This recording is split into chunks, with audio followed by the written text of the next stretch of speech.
Hey, how are ya? Good. How are you? Good. Hi, Dorien. Hey, how are ya? Good. How are you? Good. Oh, my clip just fell out of my hair.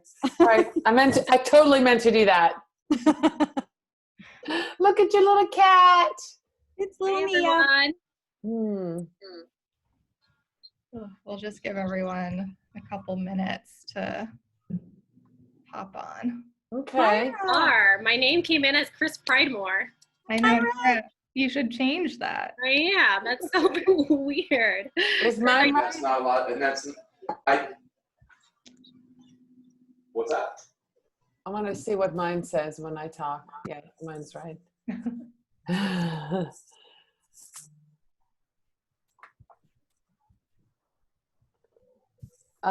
Yeah, so sometimes I sign in as a client, so that's what happens, right? We sign in as other people. Yep. Oh, your hair looks awesome, Azure. Thank you. I haven't had my post-COVID haircut yet. Next week, I finally go. I don't know why my roots were really bad before I went a month ago, but now they're coming back and I'm getting anxious again. Like they're barely coming back. And I'm like, what if we go under lockdown again? Oh no. I saw you did Zumba in the park the other day. So fun. Oh, that sounds awesome. It was a 90-minute class though. I lasted an hour and 15 minutes. And Wow. then I had to leave. Yeah, God. that's a lot. All right, I'm going to put a sticky note so I look at the camera. So I don't forget. There we go. All right. I think we can go ahead and get started. All right. So, hey, everyone, and thank you all for joining us today. We're very excited about today's topic. And if you were at EventCamp last year, you recognize Dorien. Oh, you have feedback. You know, I can hear myself too. But just some reminders before we begin. There's we want this to be interactive, so feel free to ask questions, type them into the chat box, and don't be shy. So with that, Dorien, I'll hand it over to you. All right. So I guess that you hand it over to me to have an introduction. Sure, yeah. All right. So my name is Dorien Morin-van. If you're watching and you don't have a question, if you mute yourself, that'll help us. That way we don't hear all the back stuff. I'm currently in Vermont. I live in Pittsfield, right north of Killington. I get to ski in the wintertime. I just moved there last year after nearly 20 years in the South. So I'm very excited to have my first Vermont summer, which is amazing. I'm a social media consultant, organic specialist. That means that I work with people who do paid campaigns, but I mostly work on organic stuff, which means coming up with ideas, strategy, as well as content posting and content creation, but I usually don't do the paid campaigns. So that's kind of where my sweet spot is. Awesome. Okay, so Dorien, what are some things you think people could be doing or that you've seen people do to help, or like new trends that you've seen since we've entered like the reopening of restaurants and COVID? All right, so I'm online a lot. I have to confess that I have been to a restaurant only once since March. So that's interesting because of where I live, very, very rural. But some of the things that I've seen online as well as local is that a lot of tents. I see a lot of restaurants utilize their outdoor space. Of course, where I am, as we are more rural, there are bigger parking lots, more space. For example, near the Killington Mountain, there are a lot of restaurants with really big parking lots because they need that for the extra snow removal. So they've actually purchased or rented tents and created new spaces. Even like a local fast food restaurant put out picnic tables. Some have gone and bought those triangle sails to create a space outdoors, as like a roof. So I see a lot of tents. I also see a lot of signs that tell people we're safe. We practice safe distance, come on in. A lot of people are offering drive-through, even if that normally wasn't the case, or curbside pickup. So that's another, I think, great thing to offer. There are a couple of local restaurants here that are offering that normally wouldn't do pickup or anything, but that are offering full menus for pickup on like a Saturday night. So they cook for groups. So say, especially where we are, a lot of people come in for the weekend. So if you don't want to cook on a Saturday night and you're here for the weekend, again, we're a tourist area, they will offer a full menu. You just order it ahead of time and they'll cook the whole meal. It's almost like a catering, but they'll go and get it all ready for you. So those are some of the different things that I have seen. Of course, delivery is not an option where I am, which, that probably are some different things that restaurants and places do in the city where that could still be an option. But where I am, I don't see that. I just read an article today. I don't know if any of you are familiar with Mod Pizza. Do you guys know Mod Pizza? It's a franchise that started about 12 years ago, and I just happen to know about Mod Pizza because that was one of my favorite pizza places when I lived in the South. And they've actually grown tremendously, even within the pizza space, in the last 4 years specifically. And there was an interview with the CEO of Mod Pizza saying, like, what are you doing different? And he kind of hit the nail on the head of something that I wanted to share with you guys. It's all about the people. If you can't go back to basics, and as a restaurant, as a provider of events, can't think at the people level, you're going to miss the point. It's all about what people are worried about. It's their families, it's their safety, it's their health. And so that CEO says that they are really trying to, of course, protect their workers, but are really, helping them figure it out and listening to their workers, to the frontline workers, essentially. So, I think that's a really good point to drive home, that even though, the CEOs are seeing, CFOs are seeing the numbers and, we're worried about this, productivity is down, or, sales are down, all of those things. What does it mean for the person who is in the restaurant of things that need to change?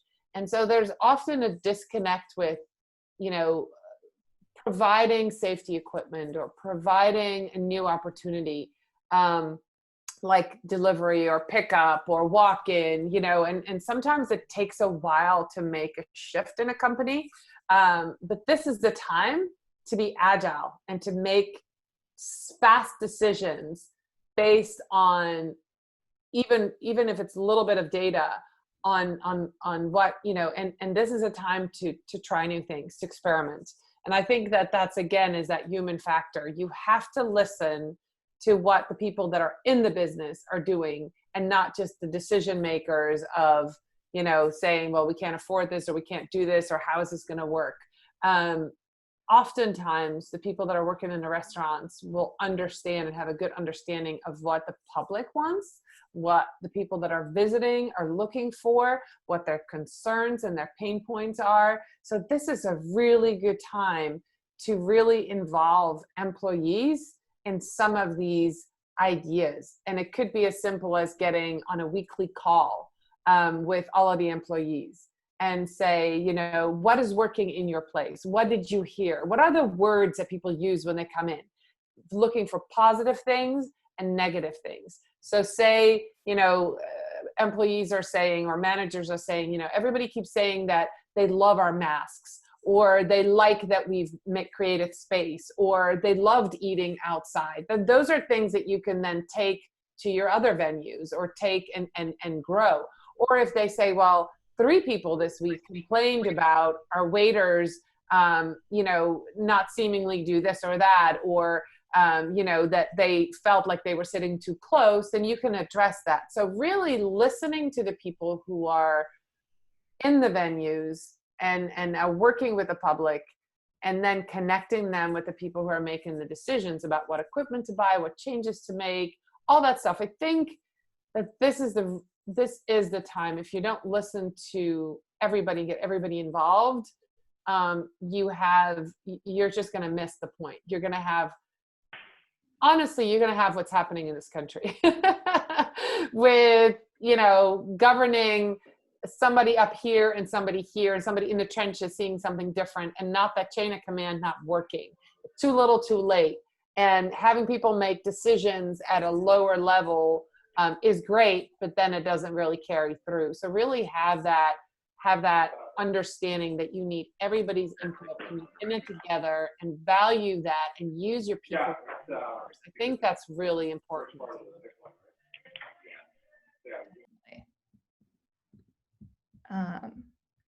Okay, sorry.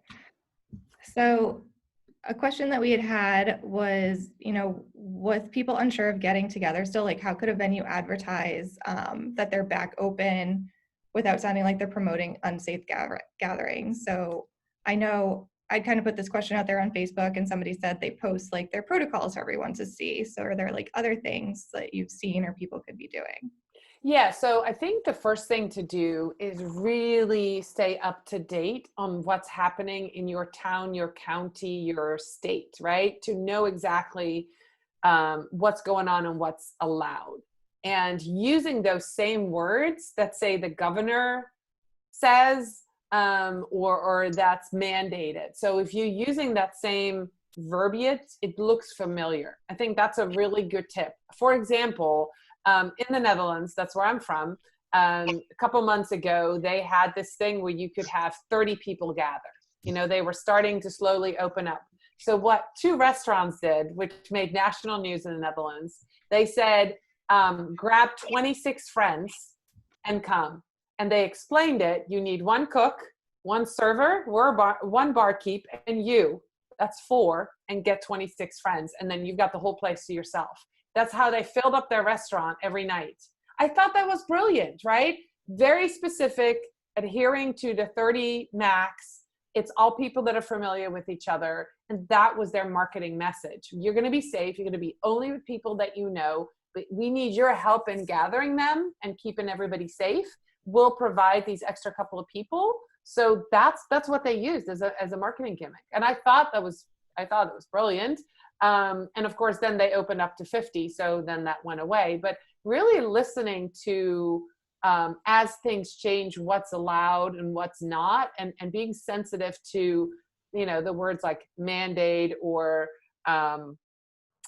what are some of the other words that are used? You know, it's either mandated or it's suggested, or, you know, and really following that protocol. So telling the public, you know, our governor just said, or our state rules, or, you know, if you cite other sources, then it gives people that sense of, okay, they're up to date on everything. They're doing everything that this county or this state wants us to do. So they feel safe, right? Because it comes from an authority place, and they're not just your words. And especially if you use that same verbiage, I think that's going to be something that's really important, and that can really make a difference. The other part to that is showing pictures, you know, like pictures, it's showing people happy diners spaced apart. You know, a video is nothing like show and tell. You know, we know the power of show and tell from the time we were in kindergarten, right?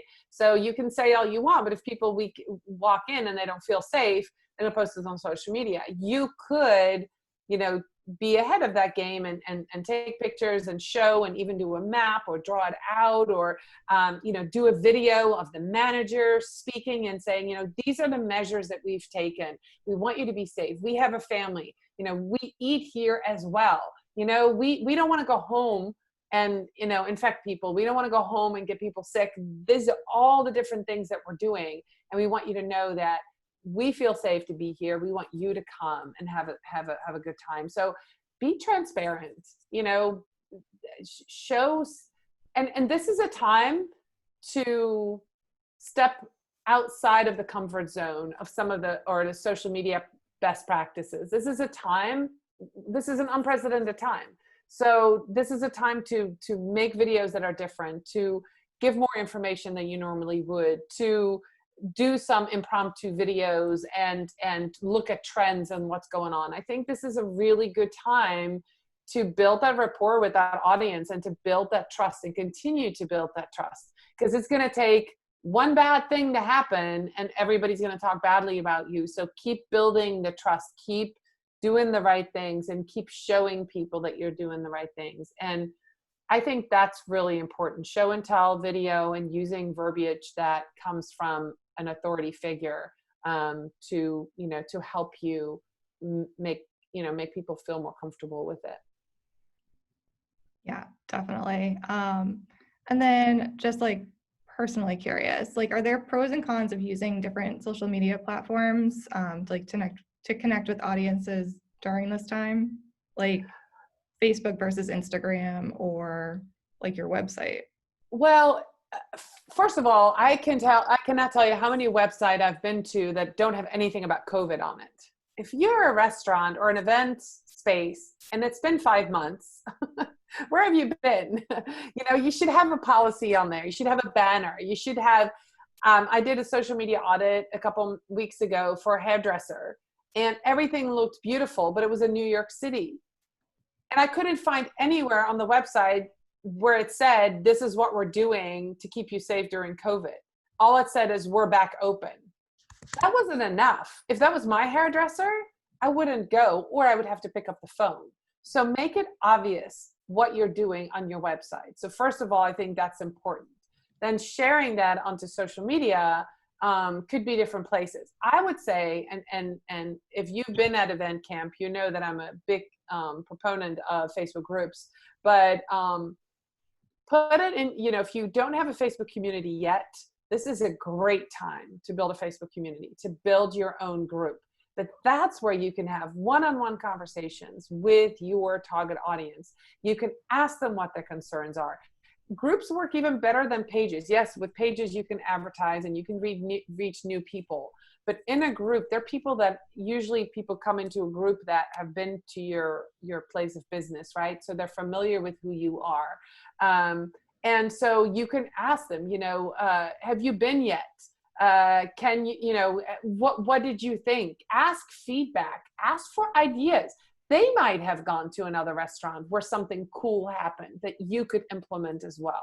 So have that conversation with your community where they hang out. So if that is a Facebook group that you have, use that to get information from them to make your protocol even better. If you don't have a Facebook community, on your page, you could even do different things. You could do a poll, you could do a survey and put that on your Facebook page and say, hey, we want to do what's best for everybody. Would you have 3 minutes to fill out the survey? We want to serve our clients better. You're one of our clients. You can even put some money behind it and ask people, what are they looking for to come in? What is preventing them from coming in? What would make them make that move? What make them feel comfortable enough to come in?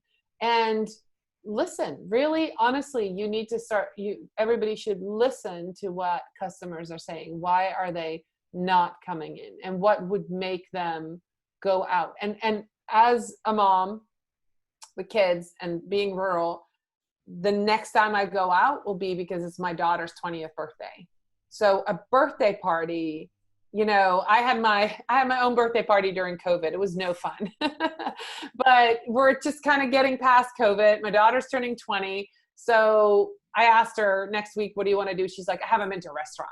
So we're going to a restaurant. So I'm thinking that this is something that a lot of people are at that point where they really are ready, right? But they need an occasion because they know and they feel they're safer at home.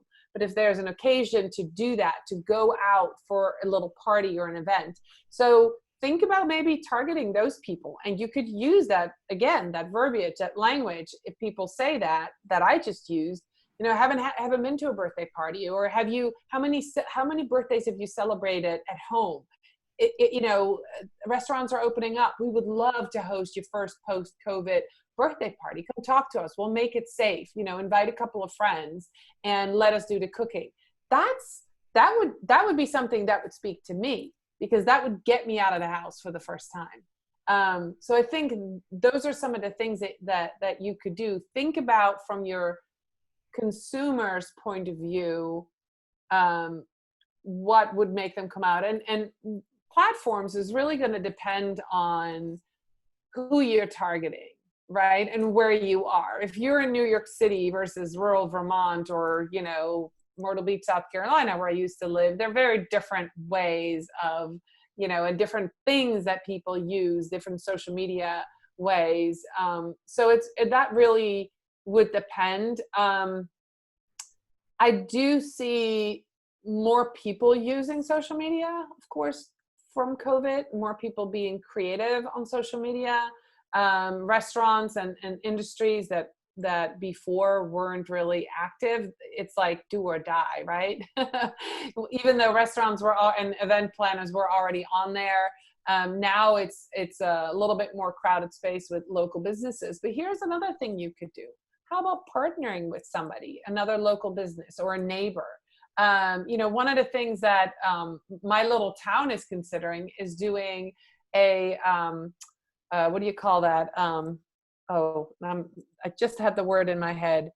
When you have a dinner and you go from one place to another, what is that called, guys? A bar crawl or something? Or yeah, like a progressive dinner.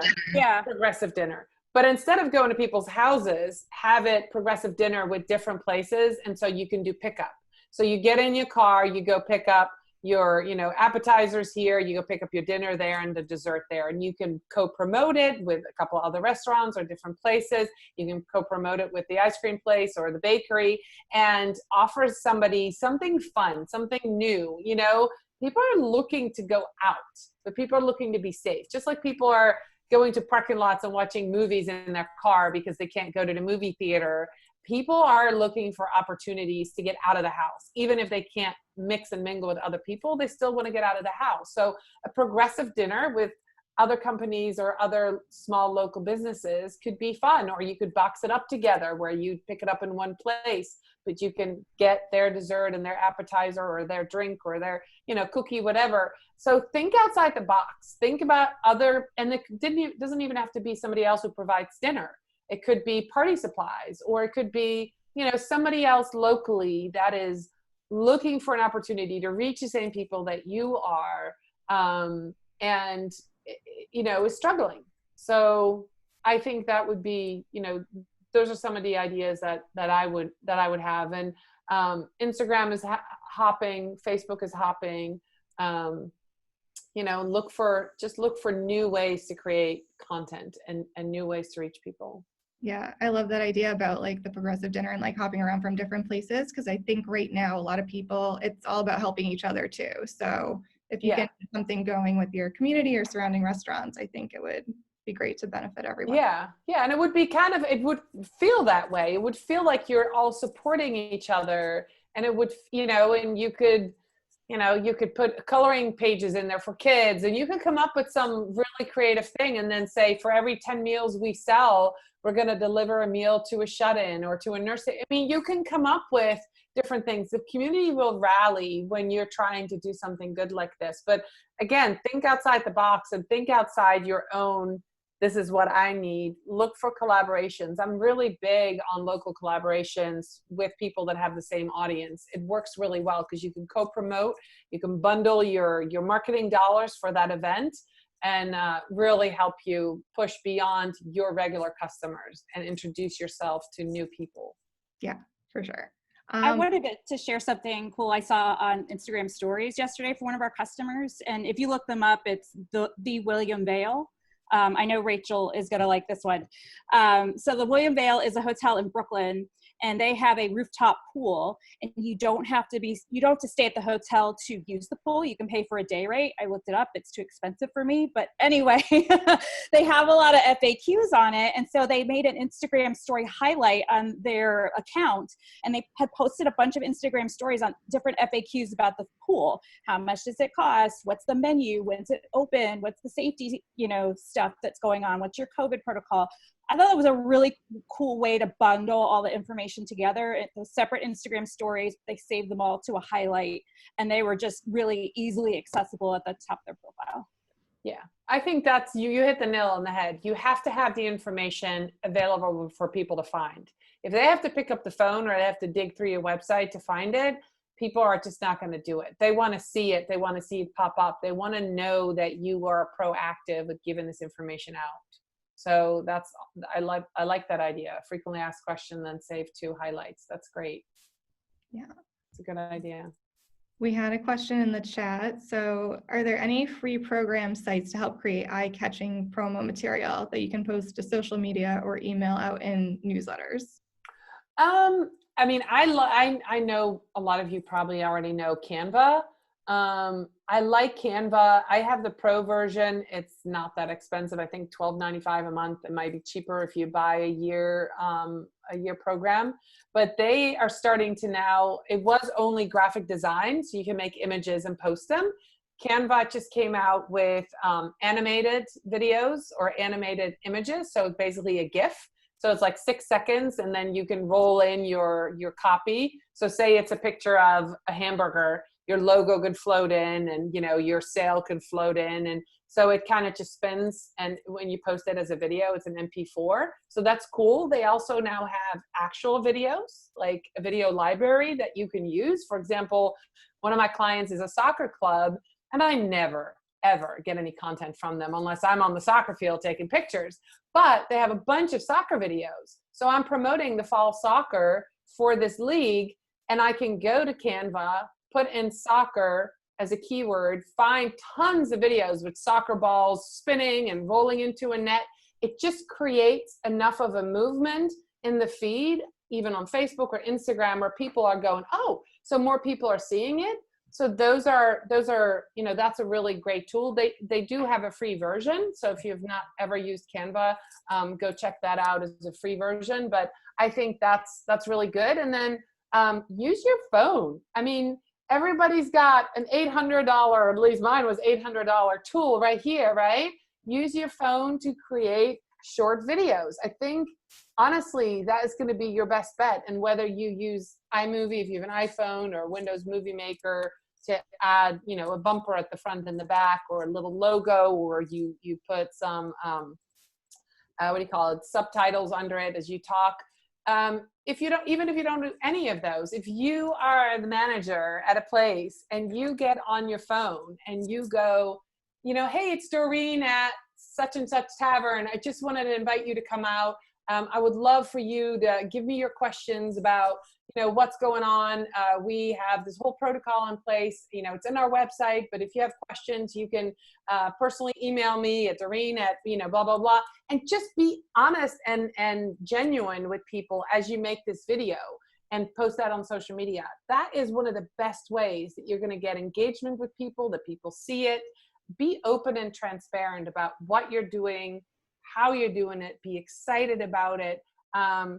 The other thing is, we all get down sometimes, right? And we all get in that place of, oh my God, nobody came in today, or, our numbers are down, or whatever you do, don't post it on social media, and I've seen that happen during COVID. I've seen restaurants get upset. They might have had a troll talking about something, or a bakery that, somebody ordered a cake and somebody didn't show up, and just stay positive.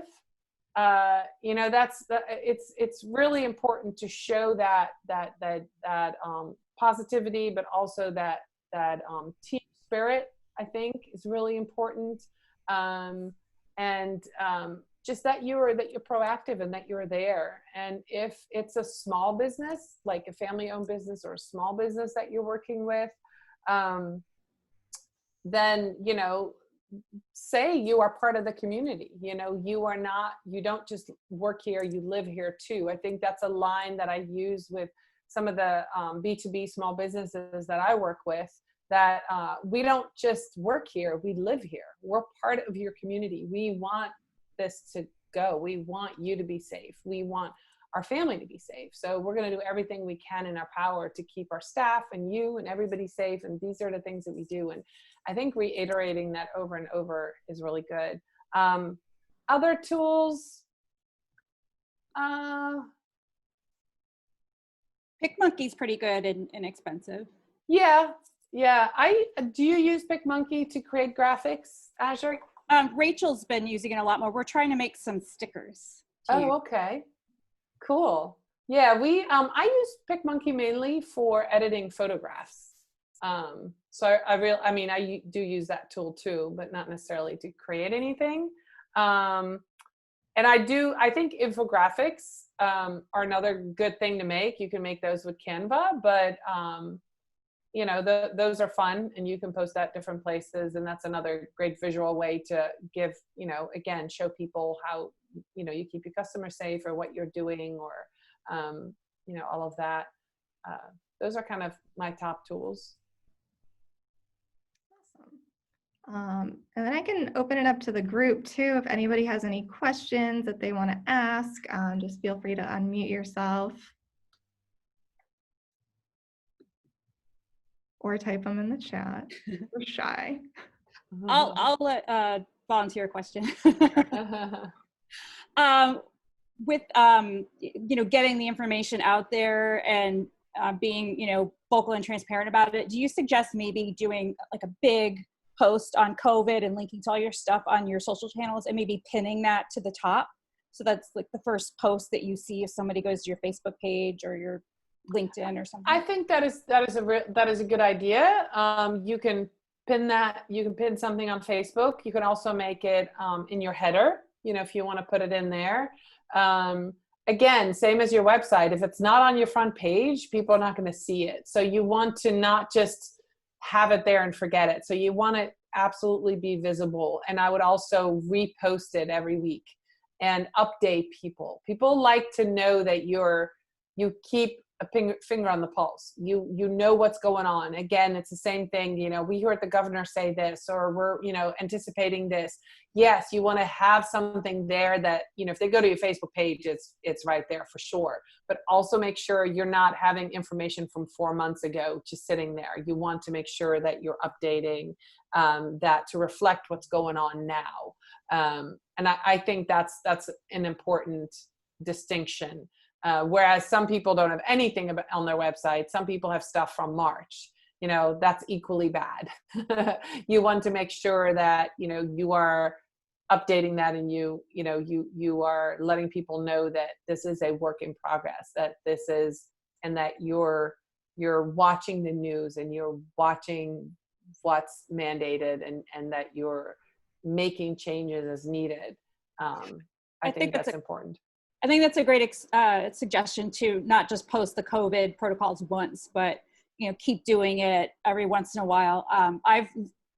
We share a lot of stuff from our customers' pages, or, you know, tag them on Facebook, and I always go to make sure that they're open before I tag anybody. And there's some pages I've gone to where they barely post anything, and I can't really tell if they're open for indoor dining, or it's just takeout or delivery, or what.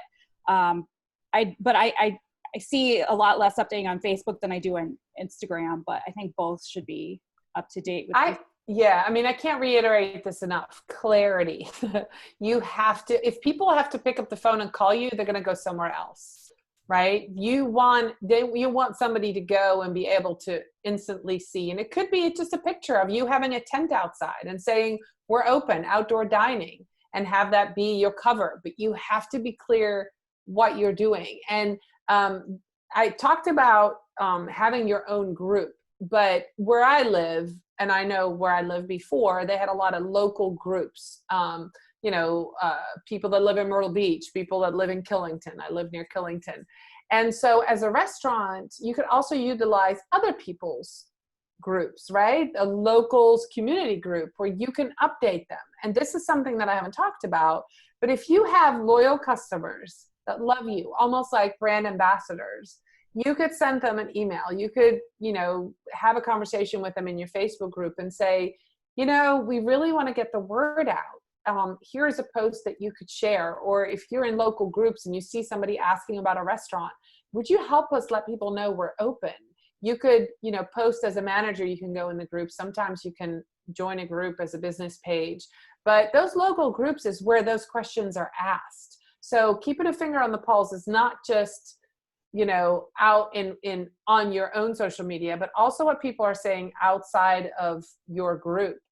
Putting a Google alert on your local community on different things is another good way to know what's going on and what other people are doing. I use this example when my children became teenagers and wanted to be in social media. I put a Google alert out on their name. That's what happens when your mom's a social media manager. But you can put a Google, and that just alerted me when they opened a new account and they used their own name, right? Or other people mentioned them. That was interesting. But you can put a Google alert out on your own business name, but also on restaurant and town, like Restaurant Killington, Restaurant New York City, or even more specific. So then when people talk about that, or things are written about it, or somebody does something cool, you get those alerts and you can see what other people are doing. So listening for what people are saying doesn't just stay within on your page or on your Instagram, but also competitors and your community. So being part of those Facebook groups, being part of the online community in your location is an important piece of listening to what people are saying. If somebody's having a bad experience in a restaurant down the road, you want to know why, and you don't want to repeat that, right? You want to be alert to what's happening and what happened there, so that when somebody comes in, you can be aware, or a customer comes in and talks about it. Oh, you know, so-and-so down the road, they were really rude, or they said everybody close together. I'm so glad that you're doing X, Y, Z. You want to be a part of that conversation, but you want to listen for that online. So you want to make sure that you know what's going on in your community and how others, and you know, it's always smart as a business thing, always smart to know what other people are doing on social media, your competitors. And your competitors could be somebody that's local, that has a different business but serves the same target audience, but also a competitor could be somebody who has the same type of business as you in a different city or town. So if you're in New York City, you can see what restaurants are doing in Chicago. If you're in New York City, you can see what restaurants are doing in San Francisco. You can go look to see what the community is doing in those communities and ideas. I know that the blog, Triple C blog, had some great ideas and great examples I was reading on there. Some of them were from the Netherlands, where one of them they put little greenhouses together and people were eating in greenhouses, and people put up shields and bumpers and funny hats and to keep distance. And, you know, it's all fun and jokes, but people like that. People like those little gimmicks. People like originality and funny things. And so, yeah, it's look to what other people are doing and put your own spin on it. I always say to people, don't do what other people do and copy it, but take that as inspiration and come up with your own twist on that. Does that make sense? You know, use that as actually something that I teach people is how to keep a swipe file. You ever heard that term? A swipe file? So a swipe file is when all of us are on social media for fun, right? At some point, not work, for fun. So when you're on social media and you stop the scroll, if you see an ad or you see a video or you see something funny, I usually, when that happens, I take a screenshot. And I put that in a special album on my phone. And usually it's an ad because I'm looking at ad or ad copy. And then when I need inspiration for a client, I need to create an ad or I need something eye-catching, I go to my swipe file and I go try to analyze what made me stop. Was it the color? Was it the layout of the graphic? Was it the text? Was it the layout of the, you know, was it certain emojis that they used? So I use that swipe file as inspiration. I'm not going to copy exactly what they did, but I might take an element of an image that I saw, or, you know, one thing that I saw that somebody did recently, and I think it was a tool called Easel. They had a picture of themselves. They cut it out and then put a white shadow behind it. It was really cool, but that made the person pop out on a black background. So it had a picture of the person and then a white silhouette, and then a black background. And it just popped out. It felt like it was talking to me. Took a picture of that. I'm like, I want to recreate that when I do an image for somebody, for one of my clients, because it just popped. It made me stop the scroll. And so whether you're on Instagram or on Facebook or you're on YouTube, when you see something that makes you stop, click, like, comment, do something, take a picture of it, screenshot on your phone or on your desktop. And put that somewhere. And then when you're looking for inspiration, then use that. So you could create a swipe file of other restaurants or event venues, what they're doing. Every once in a while, go see what they're doing. And when you see something that's cool, put it in your swipe file. It just is going to really help you. You know, there's very few original ideas out there, right? So we all take and borrow and, you know, take stuff from other people. So it's just a good way to kind of keep a finger on the pulse on what they're doing, and then, you know, create your own thing. So I would encourage everybody that is working in social media to create a swipe file for, you know, for their competitors, or even if it's not your competitor, even if you're on regular social for pleasure, when you see something that pops out. I don't know if any of you get these ads from like Wayfair and, you know, like Amazon, and they're just, you know, giving you exactly what you were looking for. Of course, you'll retarget it, but they use great pictures and great graphics or colors. And I'm like, oh, I got to use that color combination. I just take a picture and then I'll remember for next time. So I think that might be a good tip too. Awesome. Yeah, I feel like I do that all the time and send all of our stuff over to Rachel, who does a lot of our social posts. I'm like, oh, I saw this and it was pretty cool. So maybe we can think of something very similar. Yeah, always exactly. Yep. Inspiration, because like you swipe on it for a reason, or you stop for a reason. So yeah. If you stop that scroll, exactly. Dorien, I have a question. Yeah. So you know, you're talking a lot about about Facebook and Instagram. Do you feel like that restaurants should also be posting on LinkedIn? That's a really good question. I think it depends a little bit on a couple of different things. How big the restaurant is. Is it a franchise? Is it part of an active community? How active the management is of the restaurant. Say it's a local mom and pop and everybody knows mom and pop and they're on LinkedIn. It really could help them to, on their personal profile, to talk about the restaurant, but also have a page. LinkedIn pages are really, I see a lot of growth. I have several clients with LinkedIn pages, and if you'd asked me a year ago, I would have said, nah. LinkedIn pages now let you invite people to like your page. It lets you create events. It lets you list your employees. It lets you ask your employees to share things. There's all these new features that are coming out. LinkedIn is coming out with stories soon. I don't know how that's going to work, but they're working on different things. So I would be cautious what I would share and just have a different strategy plan. I wouldn't post like, oh, we're serving this. But if you're an event space, or you have space for an event, it could be a corporate anniversary or a retirement or just a boost, you say, you need to boost morale, or, a safe space for a small business to have a fun night out. I think those could be really appropriate. The other thing that you could post on LinkedIn as a restaurant is trends in the industry. People really like to know that you know what's going on. It's kind of like you're that influencer. You as a business, you as a company are that influencer if you know about the trends in the industry. So you could talk about, I'm a vegan, about all the, meatless meat that's going out. It's everybody is, serving, and people have these meatless burgers, and you can talk about, the different brands. There's all kinds of articles out there that talk about that. If that's something that you serve or thinking about serving, that would be a great kind of a influencer type post that you can post as a LinkedIn page. So there's definitely value in that. There's close to 700 million people, I think, on LinkedIn. They have to eat, Here's something that somebody said to me the other day. I was interviewing a LinkedIn expert just last Thursday. And he said, look, if you're connected to people on LinkedIn, the professional connection's already there.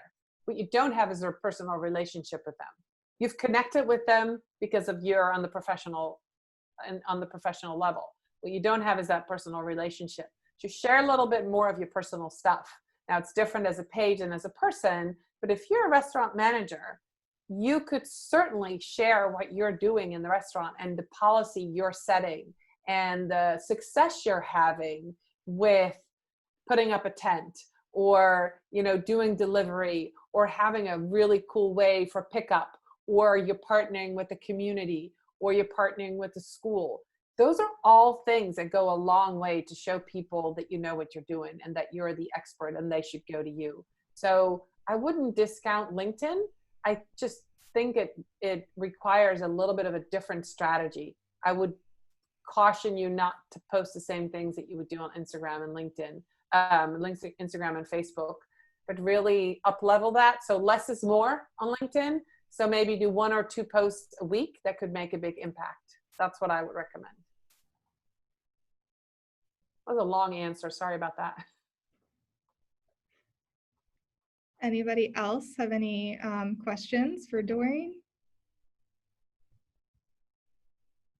Any experience with maybe a local nonprofit help bring more awareness for fundraising to them, and maybe packaging it with any kind of. I can't hear you. Sorry, there's it's like some lag, so maybe type the question into the chat if you can. Sorry.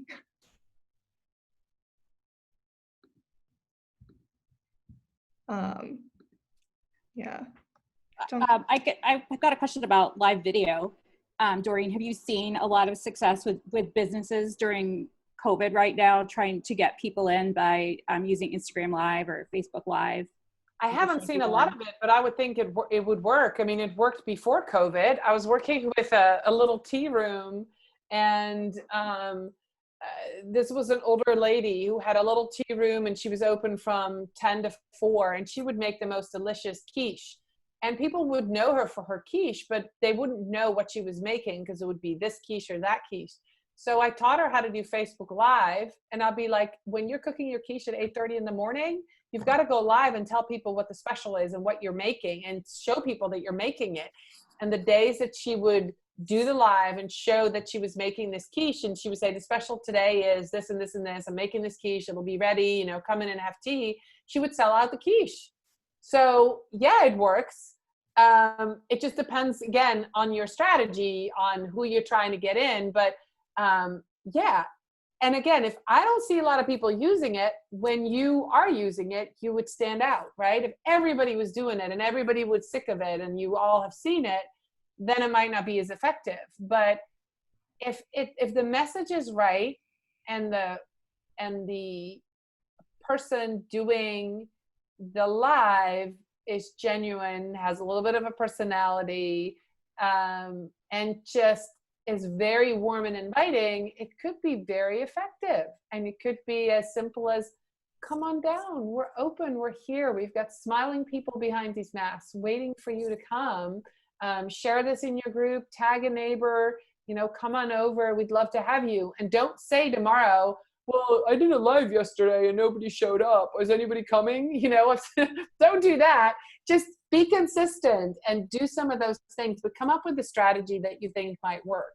I was just going to say, you just said be consistent. And there's a restaurant near me, a couple blocks away in my neighborhood in Brooklyn. I think it's called the King of Fish. This is in Spanish, so I don't completely remember the name, but they're only open in the evenings for like drinks and some appetizers, and they got the outdoor dining going on. And I've noticed that they've been doing videos on Instagram Live every day, like, come on out, you know, they got these wine barrels set up for the outdoor dining that they're using as tables, and the 2 guys that own it are just so excited every day. They're getting on Instagram Live and inviting people to come down. And so when I'm done with work for the day, I walk down there to see, you know, if there's some tables open. They're full every night. Yeah, but they're also on there every day showing people like, look, it's nice outside, come on down. Right. So that's kind of what I'm saying. Like, it might take a little bit of time to take off, but when you are trying something new, when you are experimenting, it should never be, oh, I'm going to make a live video and I'm going to expect 100 people to see it and then I'm going to be done. You know, you have to have a strategy I'm going to try it, 4 nights a week, or I'm going to try it for 4 weeks, 2 nights a week, or write down a plan, have an idea about what you want to accomplish, and then see growth, because it will take a while for people, to get there, but it can be very effective. And it has to be, this is the human thing. It has to be, you have to get somebody in there that's excited about it. And you have to find somebody within the company that could be a hostess that has a great big smile that everybody knows, and get the hostess to buy in on this, and or it could be the owner of the company, or it could be the chef. Find somebody that you say it's 5 minutes of your day and it could make a big difference in who comes in. Can we do this? And come up with not a gimmick, but a way to start it, end it, invite people, have a call to action. And yes, it can make a big difference, but it's not a one and done kind of thing. You can't just try it once and then think, oh, it didn't work. It has to be consistent. People might see it 7 times before they come to the bar and have that drink. So make sure that, your strategy includes multiple times of doing something when you try something new, to make sure it works or not. Awesome. Okay. And then we were able to get the question in the chat. So do you have any experience with partnering with a nonprofit to help promote awareness for their needs fundraising, but also promoting sales within the business? So a nonprofit that is, say it again, I think it was in chat, right? Yes. So partnering with a nonprofit to help promote awareness for their needs, but also promoting sales within a business. I actually think that can be a really good combo, right? Depending on how you bring it. So if it's a nonprofit that, say, for example, was going to do a conference, but the conference was canceled in April, and they're looking for a way to raise funds, and you're looking to make sales, you could partner by offering to host either a real or virtual event at your place, right? You could offer to do, meals in a box and have them sell them. Nonprofits right now are hurting. I'm working with one in New Jersey that had their big 2 fundraisers in the spring were both canceled. And so they did a virtual comedy night, but they're looking for ways to make money, to recoup some of that money. And if they could partner, even if it's with a for-profit business, they have supporters, people who are willing to buy a meal, people that are willing to order a meal, or to, provide something, to buy something if that would benefit the nonprofit. As a mom with kids in school, if the school needed money, I've done that before. And, the PTA is a nonprofit, it supports a school, partner with a business that has a venue where, people can go and do something. So this is definitely a good time to do that. Sitting around the table, come up with ideas together, or around the virtual table probably would be a good idea. But yeah, know that nonprofits are looking for new ways to make money. They're all hurting. Funding is gone for a lot of them, or has not been renewed. Their events have been canceled. So they're looking to fundraise. And if you have a product that you can partner with them, I think they definitely would be up for that. And then remember, that would be a potential whole new audience for you that could fall in love with your product, right? So think of it, both ways. And you could even do multiple nonprofits, right? And depending on, what they do. So I think this is a good time to look for that. Yeah, if you're looking to move products and they're looking to do a fundraiser, think about what that would look like for the community. And again, when you state that need to your community locally, and then also to your online community, that you're providing the service, you're helping, you're selling these products, you're giving them a deal, whatever way you want to bring it, we're doing this to help the community. People will rally behind you for sure. So I think that is really, that's definitely a good time. It definitely is a good time to do it. And then we have one more. Do you think it's more beneficial to focus on short-term marketing and promos or long-term efforts? With COVID still changing, is it too risky to push popular peak efforts such as holiday season? All right, I think you have to do both. That's going to be the answer. You certainly should already start planning your holiday season now. You should come up with plan A, B, and C. You know, everything is virtual, some, you know, everything is, you know, some is open or everything is open. I think you should come up with policies. You should come up with, you know, come up with different ideas, do the research. This would be a really good time to look, to, you know, put in virtual events, virtual holidays, holiday events, come up with some different way of creating. For example, I'll use an example. There are companies out there that would go to birthday parties, right? They'll dress up as princesses, dress up as superheroes. They would go to birthday parties. COVID hit, all the birthday parties were canceled. They immediately changed. And there's some businesses out there that are making more money now because what they're doing is they're giving parents, instead of doing birthday parties, they're basically become virtual babysitters. Parents can block and buy hour at a time with a superhero, and the kid sits in front of Zoom and has a one-on-one like conversation with a superhero. And instead of having a birthday party, they can now Zoom with, you know, Princess Leia or whomever they want. And people are using that for when they have meetings and they have to work at home. So they've completely pivoted what they were doing, but still using the same principles. So people are still going to want to have get-togethers for their employees. They're still going to want to celebrate the holiday season. It's just going to look different. So what could you offer? Could you offer shopping? Could you offer gifts?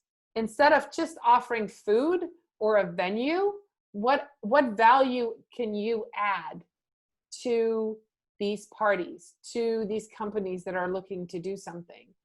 What can you provide that would take that off their plate?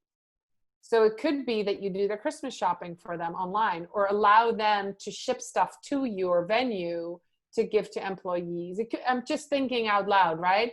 Think about the pain points that people are going to have trying to put a party together, social distance, want to shop, but don't really want to shop, want to have a gathering.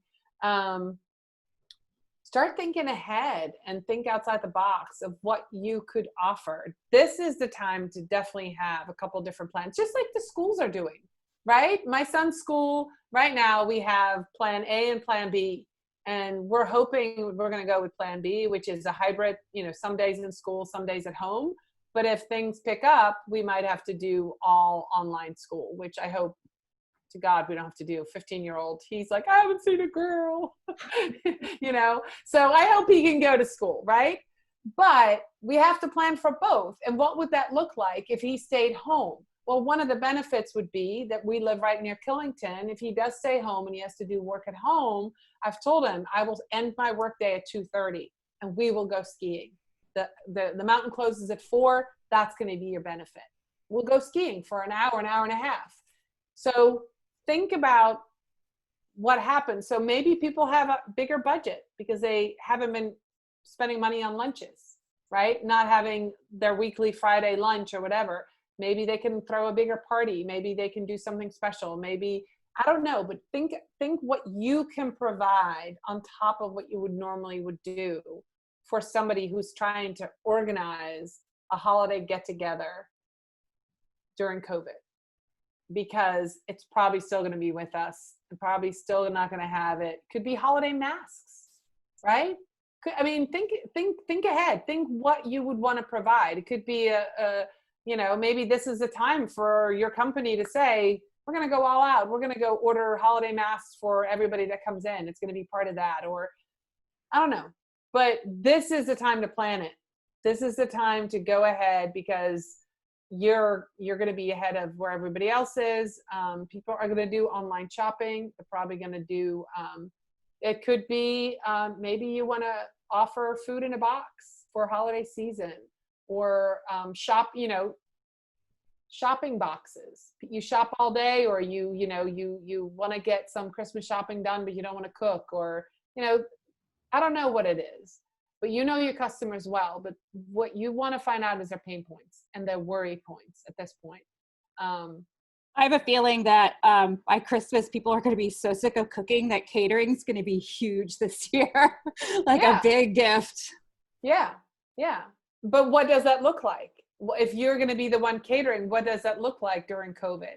Does that mean dropping things off, putting a procedure together? You might need to say, we're dropping this off, but we need to get up all these heating instructions, right? How to serve instructions. You might need to create a whole bunch of videos on, for your clients and say, we're a catering company. We're going to cook all this food for you, but to keep our employees safe, we're not going to come inside. So we're going to give you all these videos and this whole video library and how you can prepare it. So we're going to deliver it.